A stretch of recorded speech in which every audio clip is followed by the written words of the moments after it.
Hello everyone, this is Zainul Arfin from tutoria.pk and I am going to be your biology instructor for the rest of this session. और इस session में बात करेंगे हम आपकी book के chapter 6 जिसका नाम है एंजाइम्स, उसके एक ब्रीफ ओवरव्यू की कि आप उस चैप्टर से क्या एक्सपेक्ट करें, उस चैप्टर के कंटेंट्स क्या हैं और उनकी ब्रीफ डिटेल्स मैं आपको बताऊंगी so that when you read the chapter you know exactly कि इसमें क्या हो रहा है. सबसे पहले इस चैप्टर में बात हुई है इंट्रोडक्शन टू एंजाइम्स की. उसमें छोटी छोटी टर्म्स हैं जो उन्होंने इंट्रोड्यूस कराई हैं वन बाय वन. जैसे सबसे पहले बात हुई है मेटाबॉलिज्म की कि मेटाबॉलिज्म क्या होती है. डिफरेंट बायोकेमिकल रिएक्शंस हमारी बॉडी में हो रहे होते हैं, either they are making something और either they are breaking something. तो ये सारी जो चीज़ है, ये बायोकेमिकल रिएक्शंस हैं, ये मेटाबॉलिज्म की कैटेगरी में आ जाते हैं. फिर मेटाबॉलिज्म दो तरह की होती है.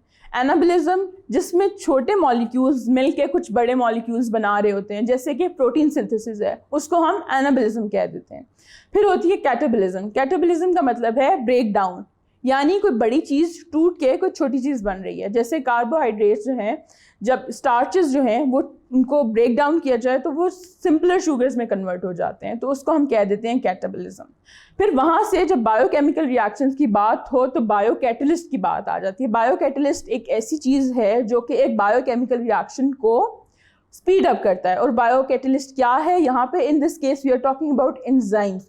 तो enzymes they can increase the rate of reaction और रिएक्शन के दौरान वो चेंज भी नहीं होते. At the end of the reaction they are unchanged. अब एंजाइम से रिलेटेड दो टर्म्स हैं कि एंजाइम किसी ना किसी चीज़ पे एक्ट करेगा और उसको कन्वर्ट करेगा किसी प्रोडक्ट में. तो जिस चीज़ पे वो एक्ट कर रहा होता है, जो भी मॉलिक्यूल है, वो मॉलिक्यूल इज कॉल्ड सबस्ट्रेट. और वो एक फिक्स सबस्ट्रेट है हर एंजाइम का जिस पे वो एक्ट करता है.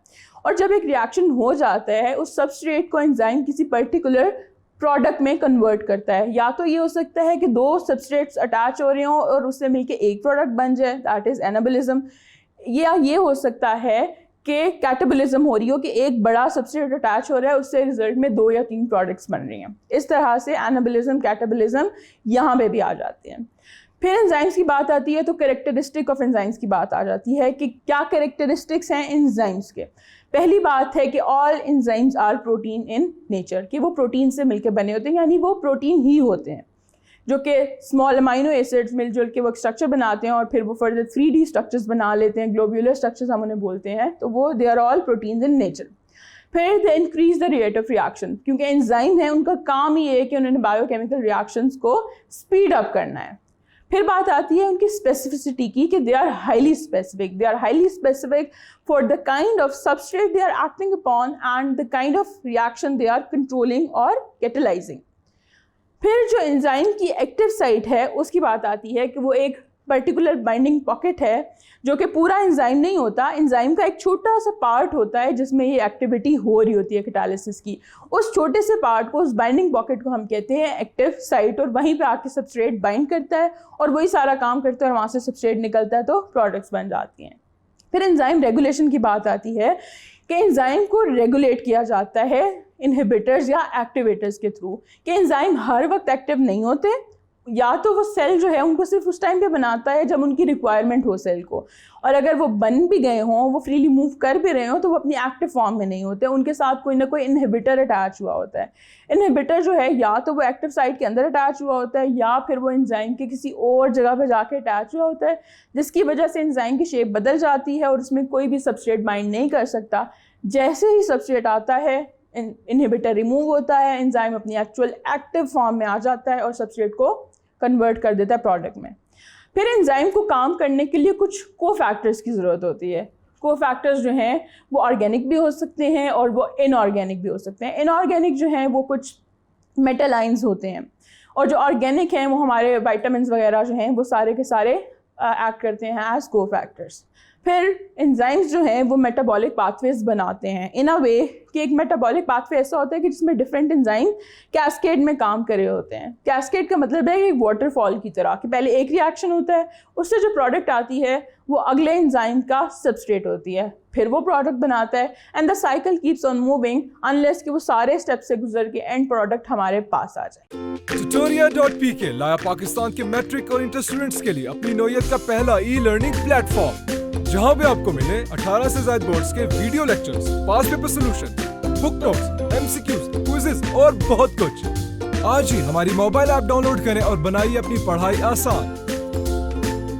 यहाँ पे बात खत्म हो जाती है कैरेक्टरिस्टिक्स की और फिर बात आ जाती है कि enzymes other than our own body या अदर देन लिविंग सिस्टम्स हम कहाँ पे यूज़ करते हैं। तो उसमें सबसे पहले इंडस्ट्री है हमारे पास फूड इंडस्ट्री। फूड इंडस्ट्री में वाइट ब्रेड और बंस वगैरह बनाने के लिए ऐसे एंजाइम्स यूज़ होते हैं जो स्टार्चेस को कन्वर्ट कर सकें सिंपलर शुगर्स में। फिर पेक्टिनेसेस यूज़ होते हैं फ्रूट जूसेस के लिए। सेकेंड इंडस्ट्री है हमारे पास ब्रूइंग इंडस्ट्री, यानी कि जहाँ पे अल्कोहल बन रही होती है वहाँ फर्मेंटेशन के लिए रिक्वायर्ड होता है कि जो स्टार्चेस हैं, जो बिगर शुगर्स हैं, वो स्मॉलर शुगर्स में कन्वर्ट हो जाएं। तो वहाँ भी हम ऐसे एंजाइम्स यूज़ करते हैं। फिर पेपर इंडस्ट्री आ जाती है, वहाँ पे हम सेलुलोजेस वगैरह यूज़ करते हैं। वो इसलिए करते हैं कि सेलुलोज भी जो है वो एक बायोपॉलीमर है जो प्लांट के सेल वॉल में होता है। उसको डिग्रेड करने के लिए हम सेलुलोज यूज़ करते हैं, जिसकी वजह से जो पल्प बनती है पेपर बनाने से पहले, पिछला स्टेप, वो उसकी थिकनेस और विस्कोसिटी कम हो जाती है, which makes it easy to make paper, और उसको वो स्मूथ कर देते हैं। फिर बायोलॉजिकल डिटर्जेंट्स हैं जिसमें हम प्रोटीएजेस या लाइपेजेस वगैरह यूज़ करते हैं। डिटर्जेंट्स का काम ही ऐसा है कि उन्होंने स्टेन्स रिमूव करने होते हैं। तो स्टेन्स ऐसे होते हैं कि या तो ऑयल घी वगैरह के दाग होते हैं और या फिर कोई प्रोटीनिशियस चीज़ होती है, मीट्स वगैरह होते हैं, इस तरह की चीज़ें होती हैं। तो इनको रिमूव करने के लिए या तो हम प्रोटीएजेस जो कि प्रोटीन को ब्रेक डाउन करें या लाइपेजेस जो कि लिपिड्स या फैट्स को ब्रेक डाउन करें। तो ये एंजाइम के यूजेस होते हैं। इसके अलावा कुछ और इंडस्ट्रीज़ भी हैं, फार्मास्यूटिकल है, लेदर है, फर्टिलाइज़र इंडस्ट्रीज़ हैं, इन सब में भी डिफरेंट किस्म के एंजाइम्स यूज़ होते हैं। फिर ऐसे फैक्टर्स को डिस्कस किया गया है जिनका डायरेक्ट इम्पैक्ट आता है एंजाइम की एक्टिविटी के ऊपर। तो सबसे पहला फैक्टर उन्होंने बताया हुआ है कि टेम्परेचर है। टेम्परेचर जैसे जैसे इंक्रीज़ होता है तो रेट ऑफ रिएक्शन बढ़ता जाता है। क्यों बढ़ता है? कि जो हीट है वो जो एक्टिवेशन एनर्जी है वो प्रोवाइड कर रही होती है, वो उसमें ऐड इन होती जाती है। तो ऐड इन होते होते एक टाइम आता है जब वो रीच होती है तो उसके बाद रिएक्शन फास्ट हो जाता है। लेकिन उसकी भी एक लिमिट है, एक टाइम तक रिएक्शन फास्ट होता है, उसके बाद जो है एंजाइम ज़्यादा हीट से डीनेचर भी हो सकता है। जब वो डीनेचर हो जाता है तो completely reaction Aahista Aahista slow होता है और फिर स्टॉप हो जाता है। दूसरी चीज़ आ जाती है सबस्ट्रेट कॉन्सेंट्रेशन। अब सबस्ट्रेट कॉन्सेंट्रेशन, जैसे जैसे हम एक ऑलरेडी अकरिंग रिएक्शन में सबस्ट्रेट ऐड करते जाते हैं, रिएक्शन तेज़ होता जाता है। लेकिन एक टाइम आता है कि उसके बाद रिएक्शन तेज़ नहीं होता बल्कि एक स्टेडी स्पीड पे चला जाता है। उस पॉइंट को कहते हैं सैचुरेशन। सैचुरेशन का मतलब ये है कि वहाँ पे मौजूद जितने भी एंजाइम मॉलिक्यूल्स हैं उनकी सारी की सारी एक्टिव साइट्स ऑक्यूपाइड हैं, यानी कि सब के सब में कोई ना कोई सबस्ट्रेट बाइंड हुआ है। तो हम उसके ऊपर जितना भी सबस्ट्रेट और डाल दें उसके रेट ऑफ रिएक्शन पे कोई फ़र्क नहीं पड़ेगा। और फिर अगली बात आ जाती है पीएच की, कि हर एंजाइम एक ऑप्टिमम पीएच रेंज पे काम करता है। वो एक नैरो रेंज होती है जिसके दरमियान वो काम करता है। अब पीएच चेंज कैसे करती है एंजाइम की एक्टिविटी को? वैसे करती है कि वो जो एक्टिव साइट है उसके अंदर जो अमाइनो एसिड्स होते हैं उनकी आयनाइजेशन को डिस्टर्ब कर देती है, यानी बेसिकली चार्ज डिस्टर्बेंस आ जाती है, जिसकी वजह से एक्टिव साइट की जो शेप है वो बदल जाती है। जब शेप बदल जाती है तो वो अपने पर्टिकुलर सबस्ट्रेट के साथ बाइंड नहीं कर सकती। इसलिए ज़रूरी है कि एक ऑप्टिमम पीएच जो चाहिए एक एंजाइम को वो उसको प्रोवाइड की जाए। फिर कुछ मैकेनिज़म्स हैं जो एंजाइम एक्शन के लिए प्रपोज किए गए हैं कि किस तरह से एंजाइम एक सबस्ट्रेट के साथ बाइंड करता है और एंजाइम सबस्ट्रेट कॉम्प्लेक्स बनाता है। फिर एंजाइम सबस्ट्रेट कॉम्प्लेक्स से आगे एंजाइम अनचेंज रह जाता है और प्रोडक्ट्स बन जाती हैं। उसके लिए हमारे पास दो मॉडल्स हैं जो कि दिए गए हैं कि इस तरह से एंजाइम काम करता है। पहला मॉडल है लॉक एंड की मॉडल। लॉक एंड की का नाम ही लॉक एंड की इसलिए रखा गया है कि इट सेज कि जो एक्टिव साइट है वो एक रिजिड सा स्ट्रक्चर है और वो एक पर्टिकुलर रिजिड सबस्ट्रेट को ही बाइंड करेगा एंड दैट्स इट। उसमें कोई चेंजेस नहीं आते, वो फिक्स्ड शेप के हैं। जिस तरह एक लॉक है उसकी एक ही की होती है और वो रिजिड होते हैं, इसी तरह एंजाइम और सबस्ट्रेट का ताल्लुक भी आपस में है। फिर इसी में एक इम्प्रूवमेंट आती है और एक और मॉडल है that is induced fit model, यानी कि जो एक्टिव साइट है that is not a rigid structure, वो अपनी थोड़ी बहुत अपनी शेप चेंज कर सकती है as per the shape of the substrate.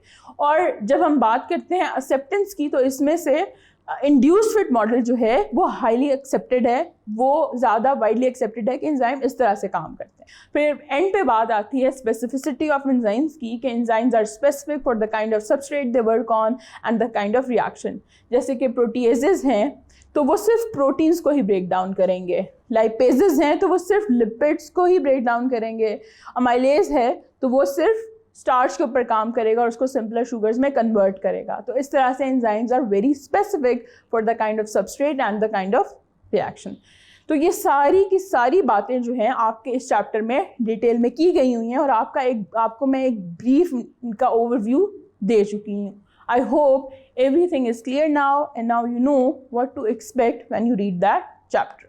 This is your biology instructor Zainul Arfin from tutoria.pk.